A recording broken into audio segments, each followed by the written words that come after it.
Well, good morning and welcome to our weekly live video here at Concordia Technology Solutions. My name is Peter Frank. I'm the manager of CTS. And if you've been following us this year, you know that we have weekly videos talking about different ways to leverage technology in your ministry. Now today we have something a little bit different. Typically I'm joined by guests from across the country who are focused on their blog posts that they wrote for the week. Well, we're doing it a little bit differently this time because I'm joined by three guests who are here live in the studio with me, if we can call this meeting room a studio. So I've got three of our summer interns here who are all college students who are younger than me. They're young adults. I'm on the high end of millennials. We're not going to generalize millennials here. This is just young adults or college students. And we're going to be talking about social media and how they feel about social media, how it influences their life, and particularly how this idea of connection more than social media is important. So we've got a lot of great questions here. We're going to dig right into it. So let's go ahead and I'll ask you guys to introduce yourselves. So Audrey, why don't you start? Tell us your name, your school, where you're from, or school and major, where you're from, and then what you're doing here this summer. Okay, so I'm Audrey and I'm from Concordia, Chicago. And I am a music administration major with a marketing minor, and I am here in the church systems marketing team. And then my hometown is Minnesota, Cologne, Minnesota. You get to work with me all summer. I'm sorry that you drew the short end of the stick this year, but that's all right. You've been doing great work. So my name is Emily. I am from Delavan, Wisconsin, and I go to Concordia University, Wisconsin, and it is great. I am a PR major there also, so public relations, and then I am also doing public relations here at CPH. That is the official best Concordia out of all of them, I must say. Yes. Katie, tell me about yourself. So I'm from Katie. I'm from Fort Wayne, Indiana. I also go to Concordia, Chicago, like Audrey. I'm majoring in marketing, and here I'm working on the marketing book team this summer. Very good. Well, thank you guys for joining me. I know, is this your first live video for each of you? Yes. Awesome. We've been doing this all year. It gets easier as it goes, so don't worry about it. We don't have, let's see, we do have quite a good group watching us today, so that's excellent. Perfect. It's probably all family members. Well, let's dig into this topic of social media. For me, as a college student, I was introduced to Facebook, and it was interesting because it was so brand new. And MySpace wasn't really that big of a deal, and so during college we were introduced to Facebook. It blew up. Everybody spent tons of time on it, and back then we didn't have cell phones, so it was all on our desktop. So I'm really curious about how you view social media. So tell us about the social media platforms that you use, how you use it, what is your main goal in doing that? Is it to connect? Is it to pass time? Is it to get information? Yeah, just a little bit about that. Audrey, why don't you start? Okay, so I mainly use two forms of social media. Firstly, I use Instagram, and I use Instagram pretty frequently, I would say. I use it, I think I go on every night probably, and I started doing that because I like memes and I like to look at memes, but it also is a really good way. I have like a group chat through Instagram, like with my family, and we send each other memes and communicate that way. And then I also use Facebook Messenger all the time to communicate with my friends at school when we're not like together. So, Okay. and that's been nice to keep in touch with them over the summer. So Facebook Messenger over text messaging. Yes, yeah, because it just comes through easier sometimes than text messaging. It seems easier. Okay, Yeah. interesting. Very good. Emily. I would probably say I use Instagram, Snapchat, and Facebook the most. I don't use Twitter and anything besides those three. I just don't spend a lot of time on, but I would say it's nice to see like what other people are doing. For example, I actually had a friend who was in Alaska, like the same time as my grandparents were in Alaska, and I was like, oh my gosh, you're in the same town, that's so cool. And it's kind of neat to just see what people are doing if you can connect that to anything else going on, which is really nice. But I do think that it's very easy to waste a lot of time on social media. It's kind of a time filler sometimes. You know, when you don't have anything else to do, you'll just sit and do the scroll. The young adult scroll, I feel like, is patent pending. So. That's awesome. Well, we'll dig into that in a little bit. I'm glad you brought that up because that's how I always viewed social media, was that it was addicting, and I'm curious how that has changed or if it's exactly the same. So, Katie, tell us a little bit about how you use social media. So I primarily use Facebook, Instagram, and Snapchat. I like Instagram and Snapchat because it's like quicker, faster, and it's more images. But I like Facebook because I have family all the way from Minnesota down to Florida.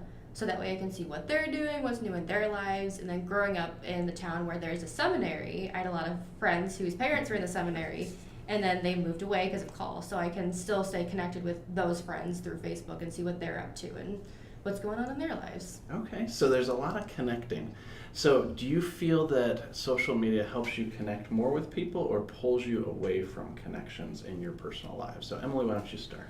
I think that it has to kind of be a balance. I think that it's really easy to think that you're connecting with people just because you see what they're doing and what they have going on, but I think it's about making those connections deeper, you know, messaging them or liking their photo or commenting on it and actually having a semi-conversation with them. I think it's more than just scrolling through and seeing and thinking that that's a connection. I think you have to kind of be intentional on social media and you have to really try to reach a little further past just looking at things. The people you connect with on social media, are you connecting with in day-to-day life? Are they your fellow students or are they people back home? I would say, yeah, I think the majority, I only follow a couple people just Okay. because I like to keep my group a little smaller. So definitely family. I love seeing like what my aunts and cousins and stuff are doing, but also friends from back home, friends from college. So it is nice. And you do see them throughout your daily life, which I think helps the connection-based idea. So Very good. Katie, what do you think? I definitely see both ends of it where it's like you connect with people because you want to like see what they're doing with long distances, but you still have to like really reach out, like Emily was saying, to like still make that connection and talk with them. But like with my family, I really like it because like the four of us are really close and like we can see what they're sharing and stuff. So, like we'll call each other or Skype or FaceTime, be like, did you share this on Facebook? I saw you share this. So like it'll be different talking points, but it's like there's times where it's just like I want to like put it away so I can more so connect with my friends and family that I'm with. Okay, so it's an aspect of the relationship, but your relationship's not dependent on that. Mm-hmm. Okay, interesting. Audrey, what do you think? Yeah, I would really agree with what Emily and Katie are saying, and I think that social media is a really good tool for relationships that you're already connected with that person.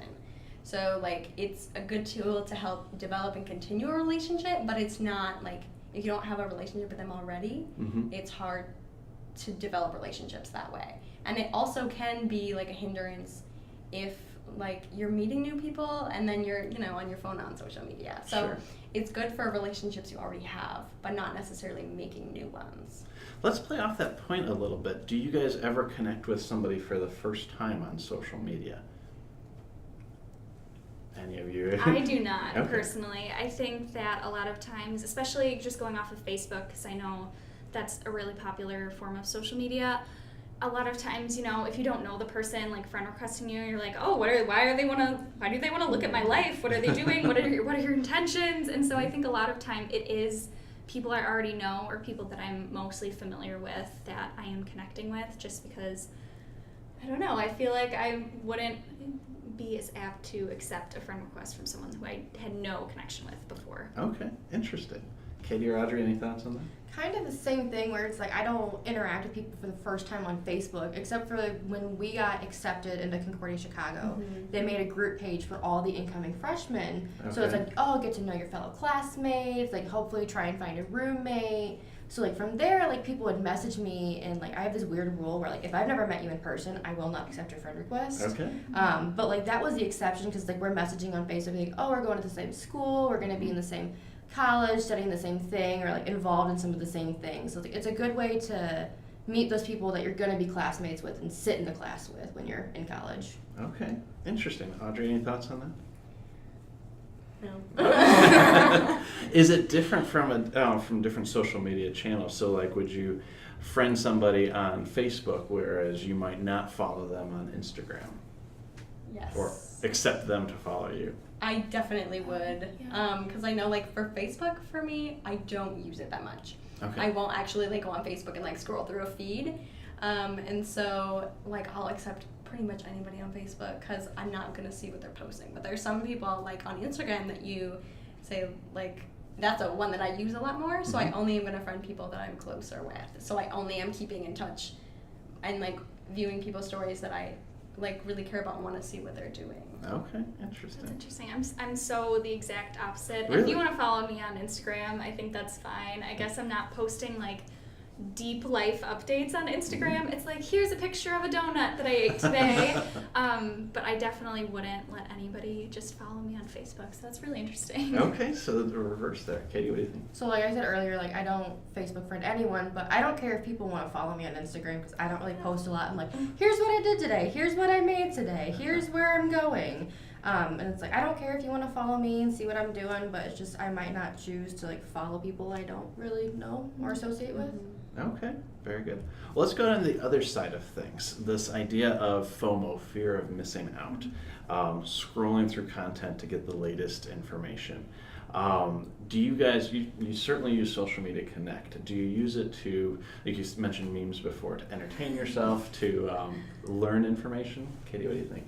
I kind of more so use it for entertainment, like Audrey saying, with like memes and funny videos and seeing all the funny commercials for different companies now. Like if I find one I like, I'll share it to my family. Like, look at this funny advertisement, and it's not really. I feel like I'm missing out. It's like, oh, this is funny. This is cute. Interesting. All right, Audrey, what do you think? I think having social media does help to increase the idea of FOMO because you are seeing people do stuff like that maybe like it's your friend group and you're like, oh, well, how come they all went out? Mm-hmm. And like it's one of those things where you have to take a step back and remember like people aren't making plans over social media necessarily. You make plans in person. And so then like it's easy to look and be like, oh, well, look. And I have a lot of friends who will look at stuff and be like, how come you didn't invite me to this? And you'll be like, you weren't there. Like we're not making connections over social media. We're just like, you're seeing it. So it's easy to scroll through a feed. And people talk about this a lot, but people will scroll through a feed and I think this is more prevalent like in high schoolers, but they'll say like, oh, everyone's doing such awesome cool things. I'm like, why am I not? But you're only seeing the things that people want to post. And Sure. So that I think increases like that FOMO idea. Okay, so you're not, what you're saying, if I'm hearing you correctly, is that you're not necessarily missing out on relationship building at all, because that's happening more outside of social media. So this idea of missing out is, I don't know, overstated? Yeah. Okay. I would agree with that. Yeah.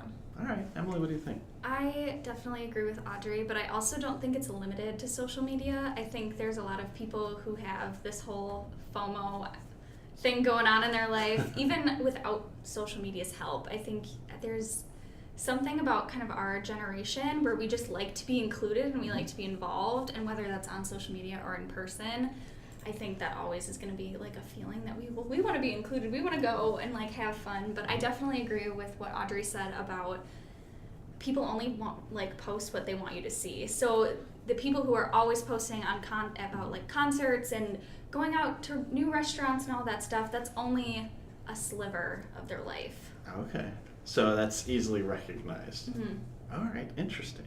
Well, there is a certain stereotype about, I'm going to say young adults, because I felt it as I've been growing up outside of college the last 11, 12 years or so. And, as I become more involved with older adults through work or through church, you hear that a lot. And I think the same is true that there are stereotypes about older generations as well. Mm-hmm.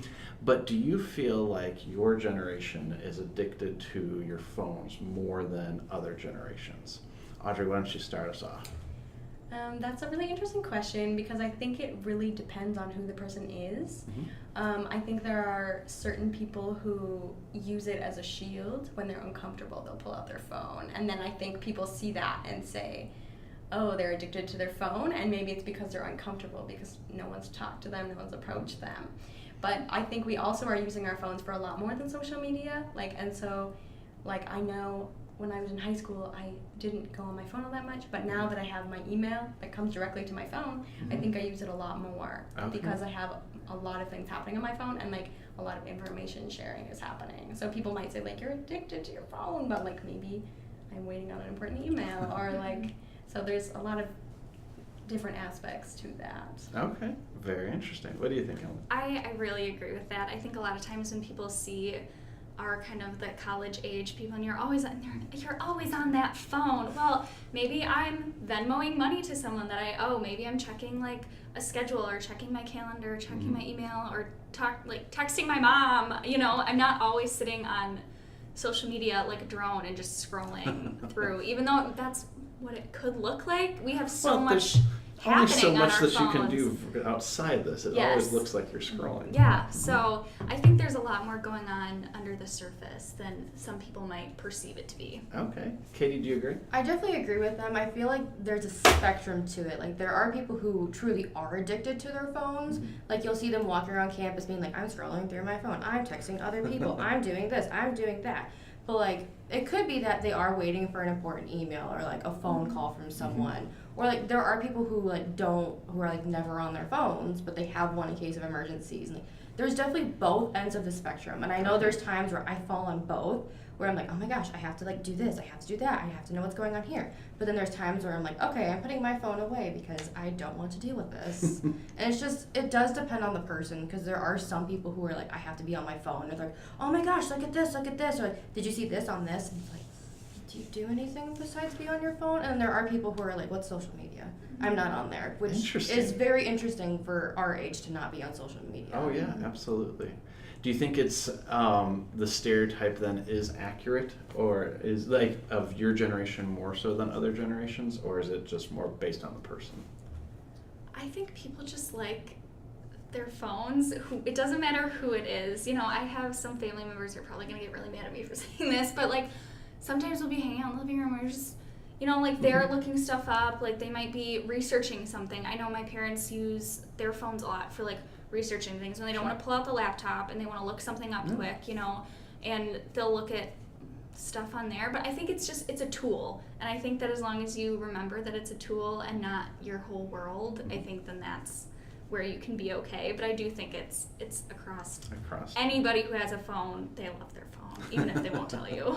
Well, they're so expensive that if you're going to invest in it, you might as well use it. Mm-hmm. Well, let me ask about another kind of technology that I'm curious about, and I forget who said it that triggered it, but when you're spending time on your phone just to pass time, is it a replacement for what maybe happened in previous generations, like watching TV, like just flipping through channels? Do you guys spend much time watching TV or, reading magazines? I won't even go with newspapers because I don't think most people can find a newspaper anymore. But reading magazines, is it a replacement for some other kind of activity where fear of missing out may have previously been, enabled? You can watch TV on your phone. Very With good. Netflix and Hulu and Amazon Prime TV, I mean, everything can be, it's essentially like a little laptop that you just carry around. But I mean, I usually would, instead of dragging out my laptop or like watching like TV on like an actual like big TV screen, sometimes you'll just watch it on your phone. It's right there, it's convenient. But I don't know, I still read a lot of books, so I don't think it's like a total replacement 100%. But I think that with what technology can do, it really could be a replacement for pretty much anything that you're doing, which is dangerous. It is dangerous. Audrey, what do you think? I think it can, like I agree with Emily, it can replace a lot of things, but there's certain things you don't want it to replace. Like reading a book. Like sometimes you want to hold a book. And like you could read it on your phone, or you could listen to it on your phone, but you don't really want to. But I think that as far as like it being a replacement of like, sometimes I'll just use it in addition. So like I'll watch TV, but I'll also be on my phone. Sure. And my mom sometimes will like pick at us for doing that. But so it can be like an addition or any of the above, kind of whatever you want it to be. You can. I have trouble watching TV or movies without pulling out IMDb to find out the trivia or where did I see that actor from before. And yeah, I understand that dual device or multiple device mindset. Katie, any other thoughts? I'm the same thing with the multiple device, where it's like, even if we're watching a movie, I have my phone out, I'm like sometimes scrolling through Facebook or Twitter or sometimes Pinterest, and like sometimes I'll pull up IMDb, because I have this weird thing where I'm like, I've seen that person from something, and a lot of the times I can tell you where they're from, and if I can't, it will bother me so much. So I have to pull out IMDb, like, where are they from? Where do I know them from? But I also, it's an addition where I like to have it with me, but there's times where I'm like, I just don't want to be on it, and like, I don't read very much. I'm I'm an older person. I like to knit and crochet. So like I'll put my phone down and like I'll just knit and crochet instead sometimes instead of like being on social media. No, you can't do that and do your phone at the same time. Right. Good. Well, let's shift gears a little bit and talk about the church, because many of our audience are church workers who are trying to figure out ways to connect with people in their congregation, and the young adults of their congregation are the most elusive. How do you connect with them? So for our audience who's watching today, if you have any questions for our interns here that you'd like to ask about technology or social media, go ahead and put that in the chat and we'll get that, or put a comment in there and we can answer it at the end. But I'm curious, so what do you think about social media in the church for reaching your generation, to reach young adults? What do you think is the best way that churches can leverage this technology to connect? And is this the solution, or is social media the solution, or is there a different solution for that? So Audrey, if you'd like to start, we'll just kind of go through the three of you. Okay, so I know when I first became involved with a youth group at my church, the only way that I remember being reached out to for communicating was through email. And I know that for me that was not effective at all. And this was high school because I did not have email on my phone. And so that was a really hard way for people to reach out to me. But I think now, that I'm a little bit older, that would probably be the best way to connect with me. So I think it changes as really on the age of the group you're reaching out to, and the way high school students are reaching out could be vastly different from the way college students are reaching out. So in high school I used Facebook a lot, so that would have been the way to go. Mm-hmm. And for an advertising purpose, I think social media can be really good, but again, we mentioned earlier, it's important to have that relationship established before, and you can't just think that reaching out on social media will bring in new people, because unless they already know that's going to be fun, or they don't already know people, social media isn't going to bring them in. Interesting. But if you know them before and they know it'll be a fun activity, then they can hear about it and see if their friends are going, or that kind of thing through social media. So it's an and to already having the relationship, I would say. So start the relationship first, then social media can be a tool, but not in reverse. Good. Mm-hmm. All right. Emily, what do you think? Yeah, I kind of agree with that too. I think that it would be kind of hard for a church to use some of the types of social media, if that makes sense, because I guess when I think of social media in the church, I would probably associate it more with Facebook, because my church has a Facebook page, and we also stream all of our services live, which is really cool. But just thinking about that, reaching out and connection, I think that having a Facebook page is a good idea so that people can find you if they're looking for you. But I do think that a lot of times it's that in-person connection, especially with the church, since you want to really make sure that you can tell someone face to face, we care about you, we want you here, and not just sending them a text or sending them an email or something like that. It's far less personal doing that. Mm-hmm. All right, very good. Katie? I know my home church also has a Facebook page, and I like following it to see what's going on at the church. They're having VBS going on, there's a retirement celebration for someone. And I like seeing that's going on in my church, but if I were to be a new member, I wouldn't be there's a random church, I'm going to see what their Facebook feed says. And I definitely agree with Emily, having that personal connection with someone in the church is nice, because it's being hey, you're new, I want to hear about you, who are you, where are you from? And there's a lot of people in my church especially who went to Concordia when it was River Forest, and they're oh, how are things at Concordia, how are things at school, and they want to hear about the changes, and making that personal connection means more, and it shows that people in the church really care about you. And I feel just trying to make that connection over social media, for me, would be really hard. Sure, absolutely. All right, well, let me ask you two questions. One, should churches be spending time on social media, and if so, what platforms? So, Emily, you want to start? Sure, I can start. Okay, so I think definitely if you are trying to get more young adults and young members into your church, I think that youth programs are super great. If you want to kind of reach out to the high school age, maybe have a youth group Instagram, and then have the kids who are already in your youth group share that with their friends, because I don't know that kids a lot of times look on social media for churches or youth groups. Sure. So I think if you can really engage your members that are already there to kind of share and spread the word, I think that would be a very good plan. But I definitely think it's good to be found is kind of my mindset. So I think definitely if you have a Facebook page, if you have a day school with your Facebook, update what are the kids doing, what are we doing, what different events are happening in the church. So I think it's good to have, I don't know, just to A destination. be, yes, a destination for people who might be looking for churches in the area or something like that, but it should not be your only means of reaching out into the community. Okay, very good. Katie? So I know my sister moved to a new church recently, and she was looking for a young adult group to like get to know some young adults with the same beliefs and like some other people to hang out with because she was new to the area. So she went to a church that someone recommended, and in the bulletin, or I think they had a news and notes little handout, they said something about like a young adult page and said for more information check out our young adult page on Facebook. And I think she was able to connect with the people in the group from there and be like, oh, where do you meet, like what do you do, and she's made really good relationships with them and different people in the church from that. And I think doing a combination of some social media along with like information in like the bulletin, or like if the church has screens and the PowerPoint in there, like tag teaming it kind of is the better way to go about it for us. Okay, very good. Audrey? Yeah, I agree with both what Emily and Katie are saying. I think if I had to pinpoint one social media site that I think is most important, I would probably say Facebook. All right. Just because it, everybody who's online is pretty much using it. Like, so I think it reaches out to younger people and older people. It reaches out to all generations. But then, like, I think certain things like youth groups, maybe you want to have a group chat for the youth, you know, like maybe that's something that could be useful to them, but it would only be like within certain groups because you don't want to get messages from like everyone in the church, you know, but like if you have it just from the people that you want to be in contact with and know what's going on, like I think a group chat could be really helpful. Okay, very good. So, yay or nay? Certainly Facebook is a yes for churches. Yeah. Instagram for churches? What do you think, yes or no? Depending on the group, I think. Yeah. As long as Instagram is primary, I mean, it's visual. Everything is visual. So if you have something going on that could be visual, yes. But if you, I don't know, if you don't think that you can keep, like, creating content to go on Instagram, then maybe it's not the right platform for you. I think it just depends on the church and like what kind of a service they have.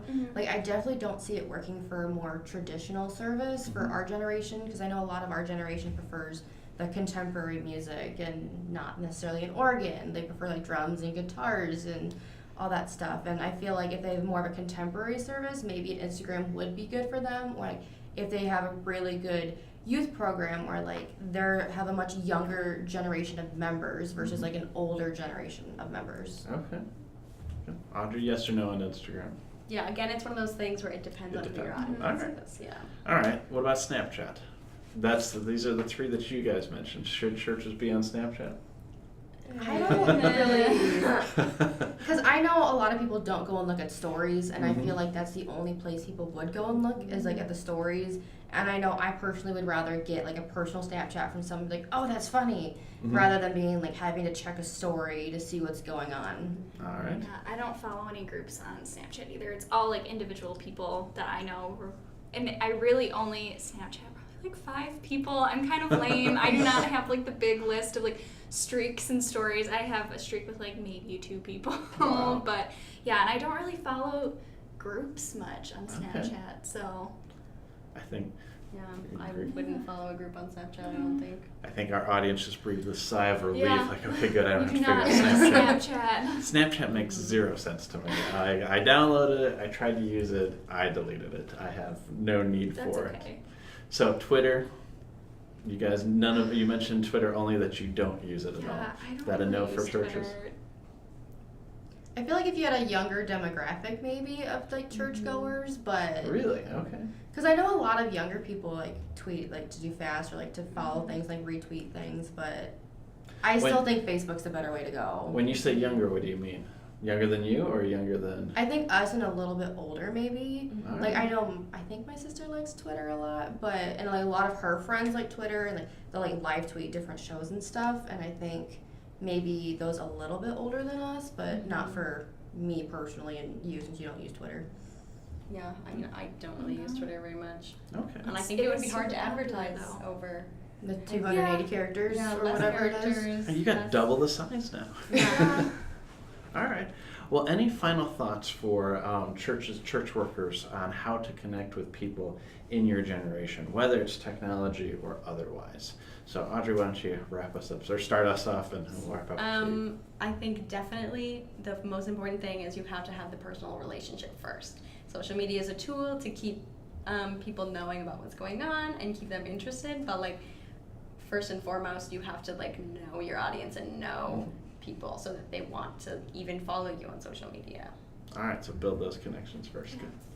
Yeah, I definitely think encourage your members to bring people who might not already be a part of your church. Encourage your youth group and your young adult groups to, bring their friends. And I think that once they're in the door, really make sure, you're introducing yourself to them, that you are connecting with them. And then I think that you'll have a much better chance of them following you on social media so that you can kind of establish those relationships further. Okay, very good. Katie? I definitely say make that connection in person and start developing that relationship at a personal level, because when they see that other members and different staff, like the pastors in the church, care about you, you can always like make a comment being like, hey, like we do different events from this or that, and like keep an eye out on our Facebook page for different announcements about different things.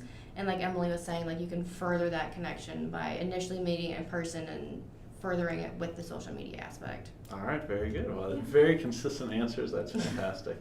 Well, thank you guys for being here today. Thanks for going live with us. Thank you to our audience for watching here today. If you have any questions, go ahead and put them in the comments. We'll be following this afterwards and we can answer them.